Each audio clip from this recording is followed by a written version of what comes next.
السلام علیکم سامعین، آپ دیکھ رہے ہیں مکس اسٹوری چینل۔ کہانی بھٹکا ہوا راہی کی نویں قسط پیش کی جا رہی ہے۔ چودھری غلام رسول اس وقت کو کوس رہا تھا جب اس کا دماغ خراب ہوا اور اس نے ڈی ایس پی کی حیثیت سے اپنے اختیارات استعمال کرتے ہوئے اپنے علاقے کے ایک ہیروئن فروش کو گرفتار کر کے اس کے قبضے سے اچھی خاصی ہیروئن کی مقدار بھی برآمد کر لی تھی۔ اسے علم نہیں تھا کہ یہ شخص اوپر تک جا سکتا ہے۔ پہلی سفارش ہی مقامی ایم این اے کی آئی، لیکن چودھری غلام رسول کوئی ایسا گرا پڑا پولیس افسر نہیں تھا کہ وہ ایم این اے سے دب جاتا۔ یہاں تو وزیروں کی فوج موجود تھی جن کو کوئی پوچھتا نہیں تھا۔ پرانا پولیس افسر ہونے کے باوجود وہ اندازہ نہ لگا سکا کہ یہ ایم این اے ذرا وکری ٹائپ کا تھا جس نے راتوں رات چودھری صاحب کو تارے دکھا دیے۔ اگلے روز جب ایس ایس پی کے ہاں پیشی ہوئی تو چودھری صاحب نے اپنی دانش میں بڑا مضبوط کیس تیار کر رکھا تھا، لیکن وہ حیران رہ گیا جب یہاں متعلقہ مسئلے پر اس سے کچھ پوچھا ہی نہیں گیا۔ تمہاری خدمات انٹیلیجنس بیورو کو سونپی جا رہی ہیں۔ مجھے امید ہے تم جیسے لائق ایماندار افسر وہاں بھی اپنے محکمے کی عزت پر آنچ نہیں آنے دیں گے۔ اس سے پہلے کہ چودھری غلام رسول کچھ کہتا، ایس ایس پی نے فون پر ایک نمبر گھمانا شروع کر دیا۔ اس کے ساتھ ہی گھنٹی بجا کر اپنے گارڈ کو اندر بلا لیا۔ میاں صاحب کو بھیج دو، انہوں نے گارڈ کو حکم دیا۔ چودھری صاحب نے ان میاں صاحب کو آج دوسری مرتبہ دیکھا تھا۔ پہلی مرتبہ وہ ایم این اے صاحب کا حکم لے کر آئے تھے اور آج دوسری مرتبہ اس وقت نظر آئے جب چودھری کا تبادلہ ہو چکا تھا۔ میاں صاحب نے ایس ایس پی صاحب کو تو صرف سلام کیا تھا، مگر چودھری غلام رسول سے بڑی گرم جوشی سے مصافحہ کر کے اس کی خیریت بھی دریافت کر لی تھی۔ چودھری کا بس نہیں چلتا تھا کہ اس منحنی سی افریت کا ٹینٹوا دبا دے۔ اس نے کھا جانے والی نظروں سے میاں صاحب کو گھورا اور سلیوٹ مار کر باہر نکل گیا۔ اسے چار سنبھالے آج 3 مہینے ہونے کو آئے تھے، لیکن اس دوران سوائے کچھ فورٹ نائٹ 15 روزہ خفیہ رپورٹ لکھنے کے اس نے اور کچھ نہیں کیا تھا۔ اسٹوڈنٹ ویک اسے سونپا گیا تھا۔ ایک انسپیکٹر اور 3-4 ماتحتوں کے ساتھ اسے حکم دیا گیا تھا کہ طلبہ سرگرمیوں پر کڑی نظر رکھی جائے۔ چودھری غلام رسول نے پولیس میں حکومت کرنے کے ڈھنگ سیکھ لیے تھے۔ وہاں دن میں جانے کتنی مرتبہ روپ جھاڑنے اور اپنی انا کو تسکین دینے کے مواقع میسر آتے تھے۔ چودھری صاحب کو شاید ہی اپنی پولیس سروس کے درمیان سبزی، گوشت اور فروٹ خریدنے کی نوبت آئی ہوگی، مگر یہاں الٹی گنگا بہہ رہی تھی۔ جب سے چودھری صاحب آئی بی میں آئے تھے گھر کی رونقیں ہی اجڑ کر رہ گئی تھیں۔ کوئی سابقہ ماتحت اچانک سامنے آ جاتا تو سلام دعا ہو جاتی، ورنہ تو کوئی انہیں ملنے بھی نہیں آتا تھا۔ ایک وہ دور تھا جب یہ لوگ کتار باندھ کر ان کے گھر سے باہر دست بدست۔ اب تو سبزی گوشت کے لیے بھی مسز چودھری کو نوکر بھیجنا پڑتا تھا۔ پھر حالت یہ ہو گئی کہ نوکر کی ہیرا پھیری سے تنگ آ کر وہ خود بازار جانے لگیں۔ اس روز چودھری غلام رسول سرکاری اعمال کو دل ہی دل میں کوستے ہوئے انسپیکٹر کی رپورٹ پر دستخط کر رہا تھا جب اچانک فون کی گھنٹی بجی۔ فون کو گالی دے کر انہوں نے بڑی بے دلی سے ہیلو کہا۔ پھر ان کے ماتحت حیران رہ گئے جب چودھری صاحب اچانک ہی اٹھ کر کھڑے ہو گئے۔ انہوں نے ان لوگوں کو باہر جانے کا اشارہ کیا تھا۔ فون پر کوئی اہم مرکزی شخصیت اس سے مخاطب تھی۔ اس شخصیت نے چودھری غلام رسول کو سرکٹ ہاؤس میں ملاقات کے لیے طلب کیا تھا۔ چودھری صاحب نے دل ہی دل میں نہ جانے کتنی مرتبہ سجدہ شکر گزارا کہ کسی اہم شخصیت کو ان کا خیال تو آیا۔ سرکٹ ہاؤس میں چودھری صاحب کا استقبال مرکزی وزیر کے سیکرٹری نے کیا۔ اس نے چودھری صاحب کو پہلے ہی باور کرا دیا تھا کہ یہ ملاقات بالکل آف دی ریکارڈ ہے اور اس ضمن میں کسی کو کانو کان خبر نہیں ہونی چاہیے۔ مرکزی وزیر نے چودھری صاحب کو ہاتھوں ہاتھ لیا اور انہیں اعتماد میں لیتے ہوئے کہا کہ مرکزی حکومت کی گڈ بکس میں ان کا نام موجود ہے۔ اگر وہ اس مہم میں سرخرو ہو گئے تو نہ صرف پولیس سروس میں واپس چلے جائیں گے بلکہ ان کو خصوصی ترقی بھی ملے گی۔ مرکزی وزیر نے انہیں انقلابی تنظیم کے 2 نوجوانوں جاوید اور اختر کے کوائف مہیا کرتے ہوئے کہا تھا کہ ان دونوں کے متعلق فوری رپورٹ چاہیے کہ ان کے ساتھ کیا گزری۔ آپ کو سرکاری طور پر آج ہی اس کیس پر کام کرنے کے احکامات مل رہے ہیں۔ اہمیت صرف اس لیے دی ہے کہ آپ اپنے آدمی ہیں۔ ضروری نہیں کہ ہر اہم اطلاع فائل پر پڑھا دی جائے۔ فائلوں کا پیٹ بھی ضرور بھریے، لیکن ہمارے مشورے کے بعد۔ آپ جو نتائج اخذ کریں، جو بھی اہم اطلاع ملے، برائے مہربانی پہلے وہ میرے ساتھ ڈسکس کر لیجئے۔ اس کے بعد ہم دیکھیں گے کہ آن دی ریکارڈ کیا آنا چاہیے اور آف دی ریکارڈ کیا رہنا چاہیے۔ آپ کے حکم کی پابندی ہوگی سر، D S P Chaudhry Ghulam رسول نے اداب۔ میں آپ کو یقین دلاتا ہوں کہ تعاون کی صورت میں آپ مرکزی حکومت کی طرف سے کسی کمی کے شاکی نہیں رہیں گے۔ وزیر صاحب نے فرمایا، کیوں نہیں جناب، ویسے بھی میرا یہ فرض ہے کہ آپ کے ہر حکم کی تعمیل کروں۔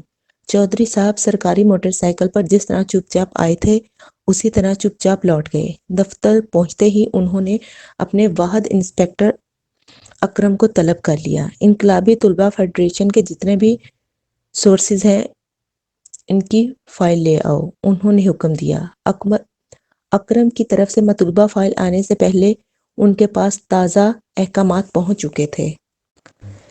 ایک سرسری نظر اے ڈی صاحب کے احکامات پر ڈال کر اس نے حکم موصول کرنے کے دستخط کر دیے۔ اکرم صاحب، انہوں نے اپنے انسپکٹر کو مخاطب کیا جو ابھی ابھی فائل لے کر آیا تھا۔ جی سر، یہ لیٹر پڑھ لیجئے۔ انہوں نے اے ڈی صاحب کے احکامات اسے پڑھنے کے لیے دے دیے۔ ٹھیک ہے جناب، سمجھ گیا میں، انسپکٹر اکرم نے مؤدبانہ لہجے میں کہا۔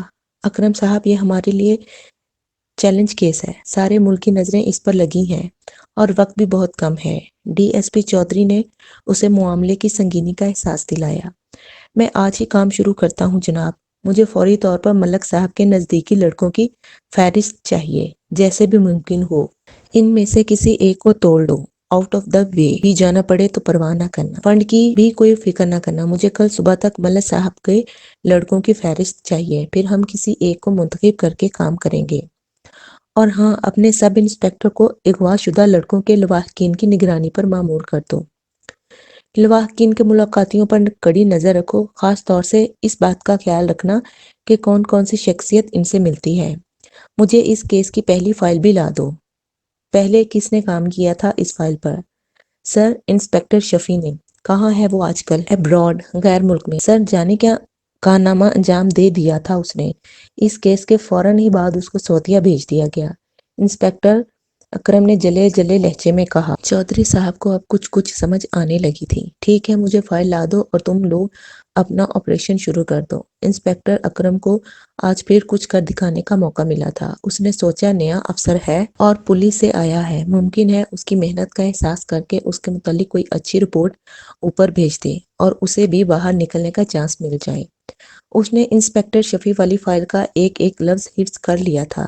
اسے اندازہ ہو چلا تھا کہ انقلابی طلبہ کا گاڈ فادر کون ہے۔ اس نے اگلے ہی روز یونیورسٹی کا چکر لگایا اور دوسرے دن چودھری غلام رسول کے سامنے اپنی رپورٹ پیش کر دی۔ اچھا، تو یہ ملک صاحب ہیں، ٹھیک ہے، تم اغوا ہونے والے لڑکوں کے لواحقین کو ٹٹولو، ملک کو میں خود دیکھوں گا، چودھری غلام رسول نے فیصلہ کن لہجے میں کہا۔ اس نے سانپ کے بل میں سر دینے کا فیصلہ کر لیا تھا۔ وہ جانتا تھا کہ انسپکٹر کی اتنی ہمت نہیں کہ اس کے نزدیک ہی پھٹک جائے، اسے خود میدان میں اترنا ہوگا، تب ہی وہ سرکار دربار میں سرخرو ہوگا۔ کچھ سوچتے ہوئے اس نے انڈس ڈیکس والے اے ڈی سے رابطہ قائم کیا اور تھوڑی دیر بعد وہ اس کے دفتر میں موجود تھا۔ کیسے چودھری صاحب، کیسے بھول پڑے ادھر؟ اے ڈی نے بیٹھتے ہوئے اس کی طرف ہاتھ بڑھا دیا۔ ان کے کمرے میں نصب ٹی وی پر ون ڈے کرکٹ میچ چل رہا تھا اور اے ڈی ادھر منہ کیے ہمتنگ گوش تھا۔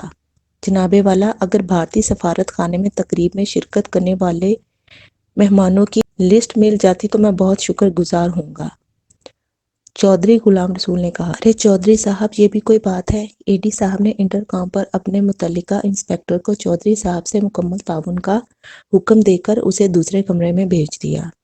کرکٹ میچ ایسے سنسنی خیز مراحل میں داخل ہو چکا تھا، وہ اب پلک جھپکنے کا خطرہ بھی مول لینے کو تیار نہیں تھے۔ چودھری صاحب کی روانگی سے فوراً بعد ہی انہوں نے چپڑاسی کو ہدایت کر دی کہ اگلے حکم تک کسی کو کمرے میں داخل ہونے کی اجازت نہ دی جائے۔ D S P Chaudhry Ghulam رسول کی باتیں کھل گئیں جب اس نے بھارتی سفارت خانے کی ممکنہ مہمانوں کی لسٹ میں ملک صاحب کا نام دیکھا۔ متعلقہ عملے سے چائے پی کر ان کا شکریہ ادا کر کے وہ باہر آ گیا۔ اپنی میز پر پہنچنے تک اس نے پچھلے تمام رابطے بھول کر نیا جہان آباد کرنے کی ٹھان لی تھی۔ وہ نہیں چاہتا تھا کہ اس کھیل میں ایجنسی کے اگلے روز وہ انسپیکٹر اکرم سمیت سفارت خانے کے دروازے پر موجود تھا۔ انہوں نے ملک کے ایک لڑکے کی معیت میں سفارت خانے میں داخل ہوتے دیکھ لیا تھا۔ اسے پہچانتے ہو؟ انہوں نے انسپیکٹر اکرم سے ملک کے ساتھی کے متعلق دریافت کیا۔ یہ ارسلان ہے جناب، عہدے کے لحاظ سے تو انقلابی طلباء کا جنرل سیکرٹری، لیکن ایک نمبر کا گنڈا، مار دھاڑ کرنے والوں کے گینگ کا سردار یہی تو ہے۔ ملک کا بہت چہیتا ہے آج کل۔ اس سے پہلے غائب ہونے والا لڑکا اختر ملک کا خاص آدمی تھا، آج کل یہ ہے۔ اپنی بیوی سے زیادہ ملک اس پر اعتبار کرتا ہے۔ گڈ۔ چودھری غلام رسول نے اکرم کی اطلاع پر اسے داد دینے کے انداز میں کہا۔ آؤ واپس چلیں، ہمارا آج کا کام ختم۔ تم کل تک اغوا ہونے والوں کے لواحقین کی رپورٹ تیار کر لو۔ چودھری نے واپس مڑتے ہوئے اسے کہا۔ دونوں الگ الگ سمتوں میں اپنے اپنے ٹارگٹ کی طرف بڑھ رہے تھے۔ آدھی رات کو وہ ڈرائنگ روم میں اونگ رہا تھا جب مختارہ نے اسے جھنجھوڑ کر اٹھایا۔ بیٹا مجھے ذرا چھوڑ آؤ، بچی کو ملک صاحب صبح خود پہنچا دیں گے۔ مختارہ نے شراب کے نشے میں ڈگمگاتے ہوئے ارسلان سے کہا۔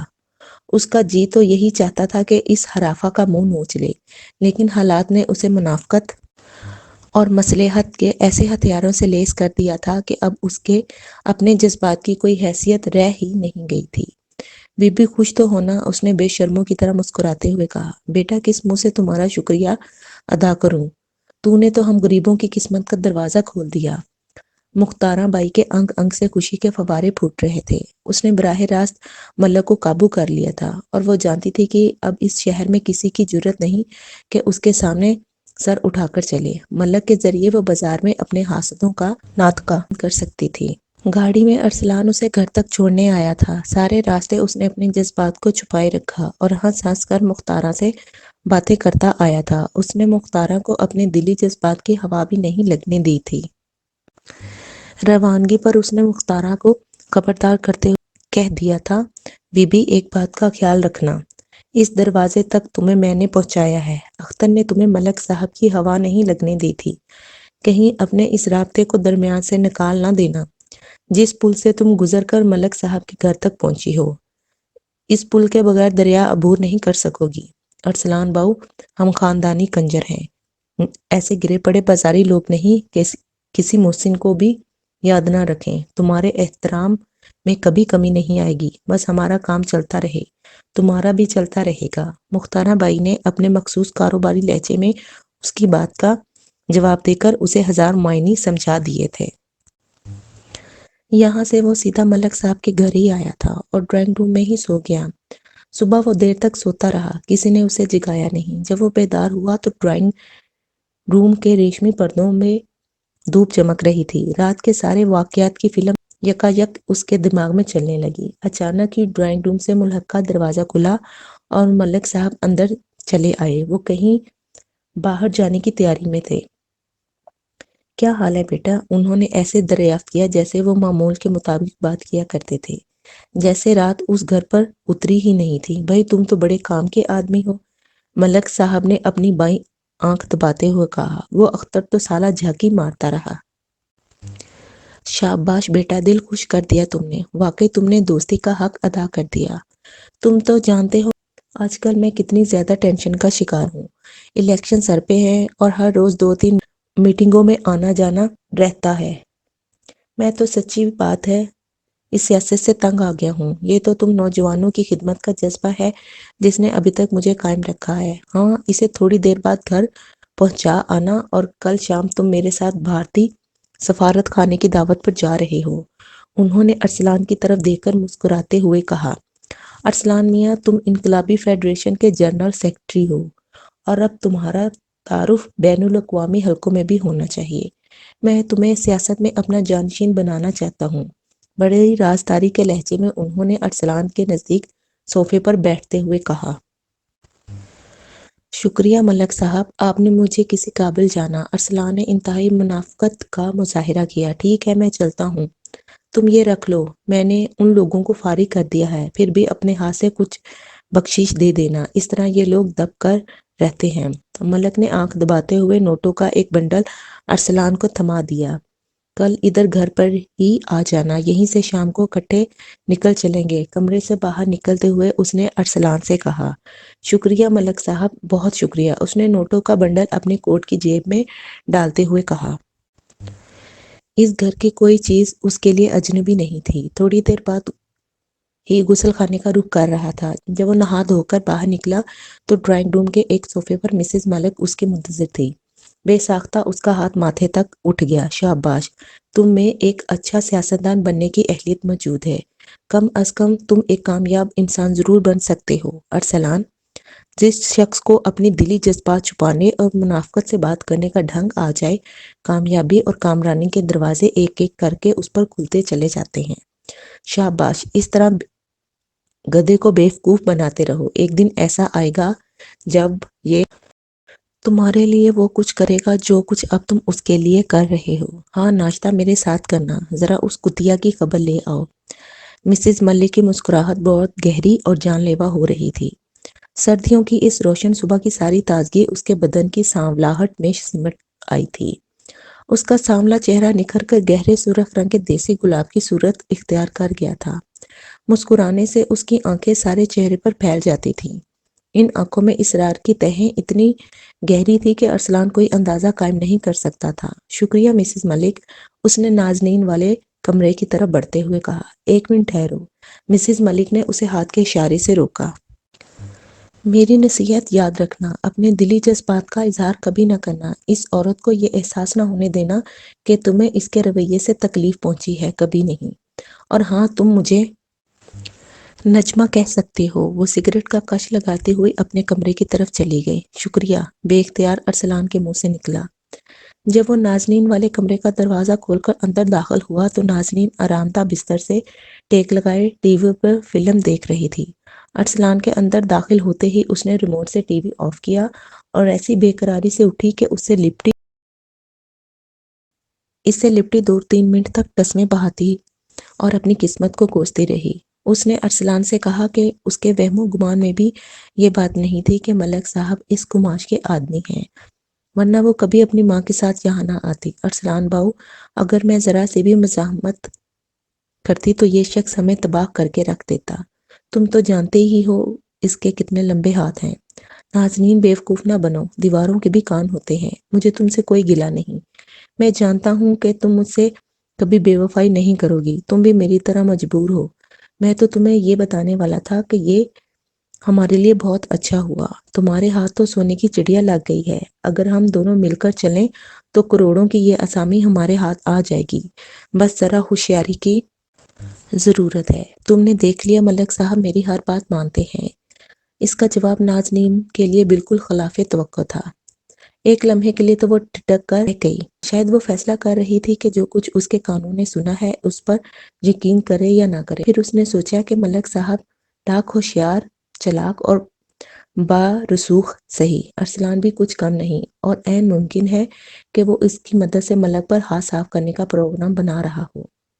گویا اب وہ دونوں ایک دوسرے کی ضرورت بھی بن گئے تھے۔ ارسلان نے اس کی حریصانہ فطرت کو بڑے احسن طریقے سے ایکسپلائٹ کیا تھا۔ ارسلان، تم میری توقع سے بڑھ کر عظیم نکلے ہو، اس نے ارسلان کے ساتھی پلنگ پر ڈھیر ہوتے ہوئے کہا۔ ابھی نہیں، اس کام کے لیے ساری زندگی پڑی ہے، ہمیں ہر قدم احتیاط سے اٹھانا ہے۔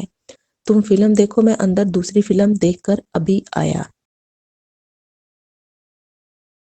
طلب کر لینا۔ اس نے آہستگی سے خود کو نازنین سے الگ کرتے ہوئے اس کے کانوں میں سرگوشی کی۔ اوکے، نازنین نے بے ہودہ سی حرکت کرتے ہوئے اسے جانے کی اجازت دے دی، اور ایک مرتبہ پھر اس نے وی سی آر اور ٹی وی کے سوئچ آن کر لیے تھے۔ تھوڑی دیر بعد وہ مسز نجمہ کے ساتھ ناشتے کی میز پر موجود تھا۔ مسز ملک نے اسے اپنے ہاتھوں سے ٹوسٹ پر مکھن لگا کر دیا تھا۔ تم ملک کے ساتھ بھارتی سفارت خانے میں جاؤ گے۔